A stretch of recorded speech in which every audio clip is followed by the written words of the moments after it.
the service. So how do you become now the acting national commissioner?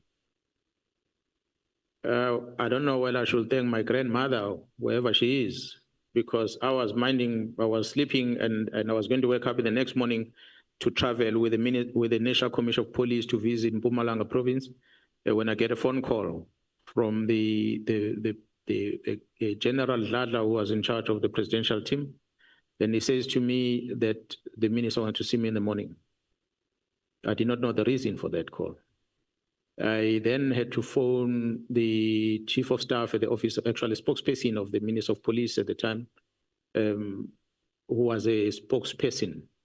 That general was a spokesperson of the National Commission, General Cele, because he was the National Commission of the Police. I phoned her and I told her, say, we're supposed to be traveling in the morning with a police jet to Mpumalanga. I've been called by the minister, so I'm no longer traveling. I don't know what he wants. But ordinarily, because I'm from the Special Task Force at the time, and I'm in charge of the component that deals with Special Task Force and all these high-risk operations. From time to time, if the presidential team have got some risk that they've identified somewhere, they always call on us to come and provide that technical support on them. I thought maybe there's something that might be a threat, either with the president, team, or somewhere that the minister wanted to talk about. I arrive in his house and he says to me, the president wanted to see me, so I must go and meet the president.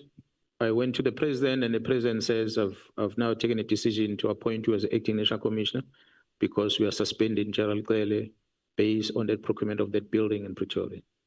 So it came as a shock. And that was that. That's how I was appointed. Who's the president at that time? President Zuma. Who's the minister? Minister Mthethwa, Nathi Mthethwa, the late. And then how do you leave that position of acting? And ceremoniously so, because I was frustrated with the role that the minister was playing over Mdluli over time. And I felt that I cannot be able to work within the political space in this fashion. If this is how the people operate or occupying these positions supposed to interact with executive authority, I'm not willing to take instructions of this nature because they are not right. They are wrong. They are encroaching into the management responsibility of the police commission, of the national commissioner. Maybe I must talk about the experience that also I had learned prior to that. Mdluli is the only general in the South African Police Service that was ever appointed by the panel of ministers in the history since we started in 95 to date. I said the Act only allows a minister to appoint a national head, nobody else. But the Mdluli's post panel was presided over by the late Minister Mthethwa, and I don't know who are the panel members that were part of it. The person who was the acting national commissioner at the time, Commissioner Williams, was excluded from the process. Mdluli then gets appointed. So which then Mdluli, there was the intention of getting Mdluli at crime intelligence by all means. For what good reason and what experience did Mdluli have at the time? From my assessment, I realized there was other reasons other than his competency to do the job that made him to be rewarded by being given a crime intelligence post by the minister at the time. So fast forward to that. When there's these disciplinary steps taken against Mdluli, the ministers want to intervene and say, you can't do this and that. You can't discipline a man. You shouldn't do this. You shouldn't do that. The minister. So we then confirmed that he brought him into the organization because it was a reward for him to come in there. And so that conflict and having assessed these things, and I must say, Honorable Chair and members, I did not know about the Guptas before until Sheraton Hotel in Pretoria, when I was invited to meet these gentlemen by the late minister who says, do not use City Press and Sunday Time to advertise. We always advertise post on those newspapers because they've got a big footprint in the country. We're looking for something, we advertise in those newspapers. And the minister says, don't use those papers because they're not helping, they don't want to transform and so forth. Use New Age. Yeah, well, I thought, okay, maybe we need to rotate papers, maybe New Age must have an opportunity. I didn't even know what is New Age. Then I went to the office. When I presented this into the management, they said to me, you know who owns New Age? I said, no, who owns it? They say the Guptas. I said, okay, so what It is wrong. At the time, remember, I'm coming from operations side. I don't even know what these Guptas are about. They said, no, these ones are implicated politically in this fashion and that fashion. Besides, they don't have the footprint equal to what the Sunday Times and City Press has. So if we advertise through them, there are a lot of people are not going to get information anyway, because they don't supply their papers across the land and breadth of the country. So that's how I got to expose. So taking those and adding them together, then I realized I'm in deep in a political space here, and I'm not comfortable with this, and I cannot take it. I'm either going to fight with the minister, which is going to end ugly. Let me tell the president that this is not what I signed for. So it's either the president allows the minister to do what he does, or he let me go and go back to the operations and chase criminals. So that's how the president decided he's going to bring someone, and then Jarpiaga came. And indeed, I were to sit at home for a year without doing anything. Now, when the minister communicates to you not to continue with cases against Mthuli, how does he do that? Does he write a letter? Does he call a meeting? How does he communicate that? Please stop cases against Mthuli. Yeah, he called me into a meeting in his residence, and it is in his residence where he was in company of the Inspector General of Intelligence, Advocate Guptas, the late, where he says to me that the advocate was telling him that I forced her, that she must recommend that Mthuli be charged. That's where we had a debate, because I did not force her. And I told the minister, if you want me to do what you say I must do, put it in black and white. And they did not want to put in black and white. Instead, he instructed the Inspector General to put it in black and white, so that I use the Inspector General's recommendations for me not to charge Mthuli. That is on a disciplinary part. But on the criminal part, it was not the minister directly, but it was Advocate Mkhwanazi from the NPA. I hope the members have got Advocate Bredenbach, who's an MP here, who's a member of this committee. Perhaps she must come and sit here and talk to ad hoc committee and explain what was her role on that case, because I understand that she was the one who was holding that criminal case against Mthuli, where she was instructed, from what I was told, to withdraw that case from court. That had already said. So why did she then comply with that instruction? I have no clue. Now,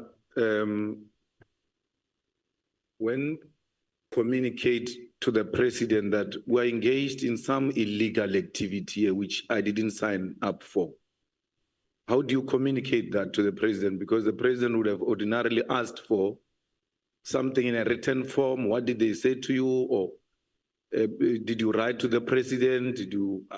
How did you communicate this to the president, that there's something going on, which is not up to what we are expected to do as police? It is unfortunate that I did not write to him. I went there in person. So I had a one-on-one engagement with the president about it. And you're correct, honorable member, I would have expected the president to conduct some investigation on this thing, but the president didn't. He simply said, okay, if you're having issues with the minister, just give me time, I'm going to appoint someone else to take over from you. And that was the end of the meeting. And that's President Zuma we're talking about? That's correct. We did not do anything about this matter when you communicated to him that we have been invited into doing wrong things? Yeah, no, they didn't do anything about it. Now, why do they put you at home after releasing you? They went to fetch you from your position, ask you to come and act, and then when you say, I can't be part of a criminal syndicate, you are sent home. What do they communicate to you around that time? What is the reason of you staying at home? Honorable members, when I had met with the minister, I called the entire top management of the SAPS and I told them what transpired in the minister's residence. And I told them that they must prepare themselves, that they are all going to be fired and they're going to be victimized, because whoever is going to come in is going to come with a mandate that perhaps will say they must get rid of everyone. Some of the senior managers took me serious, others did not take me serious. But because I was prepared for that, indeed that will happen. Maybe Gerald Pierre must come here and explain why she did not allocate me a post for that long and allow me to sit at home and draw a salary every month. So she will have to come and explain that, because she was the boss. She's the one who's going to have to come and explain that despite my experience, as I've displayed here, that she will choose to appoint junior people to go and act in positions that they did not have much of experience of, whereas I'm sitting at home. There was a person who was a non-trained police officer. With respect, she joined the police and she's heading our training currently. She was deployed as a head of crime intelligence at one stage by Jorapia. Will I be correct that you were actually being punished for being disciplined? I believe so. I believe so, Honorable Member, because it did not only end there. It was not only about sitting at home. It was sitting at home and state security, crime intelligence, deploy counterintelligence against Mkhwanazi, against Khumalo, against Masimolo. So we were not just kept at home, but we've been monitored 24/7. General, you know, you speak interestingly about 2011, especially in relation to crime intelligence. What was happening in 2011? Because some of us for sure were very young, we can't remember properly. What was happening in 2011? Because you keep on referring to 2011, and we're trying to imagine what really happened in the crime intelligence in 2011, which you see it now and gives you those flashbacks of what happened in 2011. I said, all members, I wouldn't want us to maybe go too deep back, but many things were pronounced, ventilated at the Zondo Commission about intelligence, things that were happening. I will invite you to go and read that report again.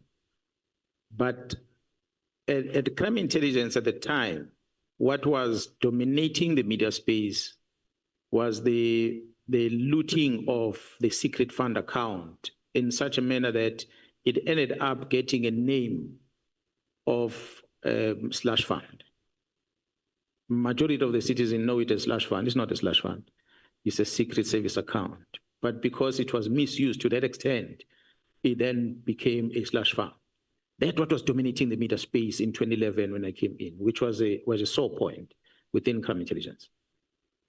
But I'll also invite you to go and check my YouTube at that time where I said, when you speak on the phone, you must first greet General Mthuli before you speak to the person you're speaking about, because they were known for illegal interceptions at that time. Am I correct?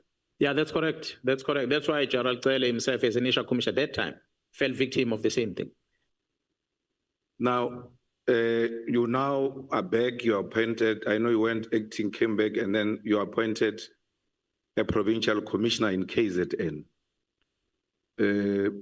How does that happen now? And what is the minister's position in relation to that? Did you object to your appointment or anything of that sort? Or there was consensus that you must go to KZN? You talk about 2021? No, when you became full-time, yeah, not acting. Look, when I approached the national commissioner in December, there were delays. I met with the minister because he needed to be consulted.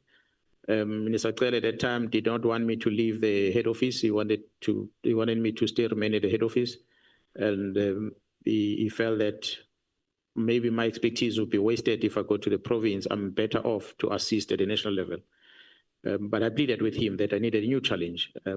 So it took that long until March. That is when I think they started engaging with executive in the province, where the agreement was reached, and then I was informed that I can go and start in April. So starting from December until March, it was there was a long time of discussions. At that time, the provincial commission had left, and there was someone acting. And so I came in to take over from someone who was already acting at the time. My aim was to be appointed before the provincial commission leaves, so that we can do the handing over, which is something I did when he came in 2019. When he came in, I sat with him for about a week doing handing over before I went back to Pretoria. I wanted to do the same thing when I was going in, but because of that delays, he ended up leaving without doing that handing over.